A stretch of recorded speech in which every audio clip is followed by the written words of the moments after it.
Hey everybody, my name is Ted Forbes. Welcome back to The Art of Photography. I haven't done a vlog episode in a while, and I do apologize because I promised you guys I would be doing a lot of vlogging. And I probably got a little overzealous about how much that was going to actually happen in the last 2 weeks. As you know, and what I want to talk to you about in today's little vlog episode here is we're going to do a little behind the scenes. I've been talking about this for a few months. One of the big projects I'm working on for the Art Museum, which is my day job, which is what I want to share with you, is we're doing a huge campaign around an artist that we're doing an exhibition for, which opens October 1st, so really in a little over a week. And anyway, it's typical when you have a project, everything kind of comes down to the wire because there's a lot of moving pieces, there's a lot of people involved, there's a lot of discussion, there's a lot of meetings, and there's a lot of stuff to go shoot and start doing. And the other thing that kind of put a stick in a little bit in all this is that, you know, the artist studio explained that he needed to approve of most of the material that was going out. So I did not want to go ahead and post stuff and risk, you know, hurting somebody's feelings or getting somebody irritated over that. So I do have a few things approved that I'm going to share with you today. But just to recap, we've done some vlog episodes on this before.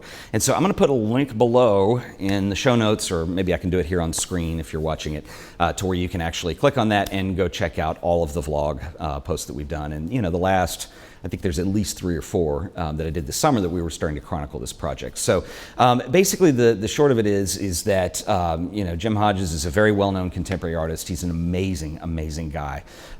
Very philosophical in his approach. And one of the things that I think makes the show challenging from a marketing perspective is that, you know, if you consider, you know, well-known artists, particularly painters that are household names, people like Monet, Picasso, people like that, there's a certain aesthetic and there's a certain style that, you know, people tend to recognize, particularly with things like Impressionism or even somebody that's more contemporary, like, you know, Jackson Pollock's work in the, you know, 50s. You know, there's typically an aesthetic that makes this easy to market and say, hey, come see this show. You may not know this name, but, you know, this is going to be something you might or might not be interested in. The difficult thing with artists that are living now, particularly with somebody like Jim, is that his work really transcends medium quite a bit. And I love this thought, but it does make it hard to like tell somebody, if you think of this like just from a marketing perspective, if you're just going to share with somebody, hey, you know, you haven't heard of this guy, but here's a sample of the work, and, you know, you make up your mind if it's something you like or not. It's very hard to do with Jim because each piece is totally different. The medium changes. Some of them are like paintings, some of them are sculptures, some of them are mirrors, some of them are collages. It's all over the place, and he really doesn't have an aesthetic that binds these together that's obvious anyway. There are aesthetic qualities, but, you know, if you're thinking about trying to advertise this or do, you know, portraits, or, you know, we're doing a lot of video work with this too that we're going to do via social media. So that's been the challenge, is how do you do this? And so, you know, what we did is we went up with a couple of people last summer, or a couple of months ago, to New York to go visit Jim in his studio. We did a lot of interviews, a lot of behind the scenes. I did rent a bunch of equipment from Adorama when I was there. And, you know, I'll roll some footage over the top, just, you know, some loose stuff, probably going out on a limb by doing this. But anyway, this is behind the scenes stuff. I rented a little GoPro, and this is just the look of the studio and what we were working with. We did some interview footage. We got him to talk about a lot of the pieces that are in the show. And what's interesting and kind of challenging about this is, first of all, a lot of the works are huge and they're not set up in the studio. They're in collections at other museums or private collectors, so I have to wait till the show's actually being installed to do a lot of that. And so I actually did some work on that this week. Next week is the big install. And I thought this would be a great opportunity to do these vlog posts, and it's turned out to be just, I've got my hands full with the regular stuff, but I'm gonna try and fill you in on a couple things. The first aspect about what we were doing as far as the campaign goes was getting some portraits of Jim, and so that was one of my things to do. Jim is a very laid-back guy. He's very, well, he's just not real rigid or formal. And so I thought the best things to do would be not to pose him. You know, I actually rented lights even, and he has such beautiful light that's natural in the studio, and some of these big pieces that fill the wall. So what we ended up doing for the headshots was just doing some general off-the-cuff stuff. In fact, I kind of wondered if I was being annoying at one point, just following Jim around with a camera and shooting everything. But literally, he was just folding some stuff up and doing a little bit of work. We were waiting on a curator to come in, and we were going to do some more interview footage. And so this is the headshots that we ended up using. And, you know, I'm happy with the way they came out because they are loose, they are casual, and I think that, you know, they really represent Jim. You know, that's just my opinion on them, but I was happy with the results we got. The other component that we're doing with a lot of this, you know, the pictures will be in print ads, we have pictures of the work, and they'll coincide with things like that. But for the actual exhibition, what we're gonna do is a bunch of video work. So we did shoot the interviews. I used 2 cameras to do that. I used a Canon 5D Mark II, and I also used a Sony FS100 that I've got. And you know, it's pretty minimal setup for the most part, but you know, I tried to have kind of one camera on a tripod that had the audio going to it, and then I would go get B-roll on secondary cameras.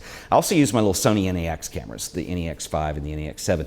And what's really cool, and you know, I've talked a lot about the mirrorless cameras this year and what I really like about them, but at one point we were over and we were talking about the show and how it was going to set up. And typically when we design museum shows, we work with a model, and the whole thing is down to scale, and it's built out of just, you know, foam core, and it shows you where all the walls are. It's built to scale, and then you have little, you know, it's little Legos, little pieces of the art and stuff that you're going to put up and put in various locations. So we did a lot of that, and it was a lot of fun. What was cool is I had an idea kind of on the spot there that it would be neat to morph some footage of working on the model with the actual exhibition. And so one of the videos that we're putting together will do this. And so what's really cool about these little mirrorless cameras is you're shooting beautiful HD video, and the camera's so small you can literally just drop it right down into the model while people are working on it. And it was a lot of fun to do, and I think the results are going to be really cool. So again, a lot of filming still this week and a lot of editing still to get these done. Essentially what we're going to do is there's a couple videos that we're going to do that are more like you know, probably the equivalent of a movie trailer, but for an art exhibition. And they'll give you a little overview of the exhibition. We'll use some artist quotes from the interview. I really want to show a lot of Jim just to represent he's a living artist, and that he's, you know, I think that gives it a little more depth, a little more complexity, and show the work as well. So there's a series of videos we're going to do that'll be pushed out Facebook, YouTube, probably the 2 to 3 minute range. And again, that's the great thing about photography now is you're able to shoot HD video on the cameras, and if you can get your head around that, it adds another dimension into what you're able to deliver and communicate. The other thing that I'm really excited about, and I'll wrap it up with this, is we might do a vlog post on this specifically, but it was decided, and it really wasn't my idea, but you know, the people who do marketing that I work with had decided that what we need to be doing is an Instagram campaign. And you know, Instagram does video now. And so what we wanted to do was produce some stuff with all this footage I already shot that ends up being square video. And the biggest deal for me is Instagram has a limit of 15 seconds to film, and that's it. That's all you get in one video. And so at first I'm like pulling my hair out and I'm trying to run through some demos. And of course, when you put the show logo and you put the museum logo at the end of this thing, you're down to like 10 seconds, maybe 8 seconds. But what's interesting is I've ended up really loving this because it really forces you with a lot of constraints to do something creative in a very tight time span. And I actually am loving that. If you have roughly 8 seconds to deliver something and you can kind of sneak some audio in over the logos, it forces you to boil things down to their bare essence and get straight to the point. I actually kind of like that. And it'll be interesting to see where the success is with the Instagram campaign. Because of the time limit too, once you get your head around the fact it's such a tight edit, it's kind of fun to do those because they go quick once you have some ideas in mind. And so that's been kind of fun too. So hopefully we'll be able to do that. Now, for you guys who watch the show, I know it's a different audience than, you know, museum goers and stuff. So what we'll probably do is I do need to do some testing on the Instagram videos. So I'll do a little vlog post on those probably. It'll be really rough and quick on a cheap camera, I'm sure. And I'll probably be posting those so you guys can see what those look like. So if you guys have any questions, comments on anything, whatever, feel free to leave comments and I'll see what I can get to.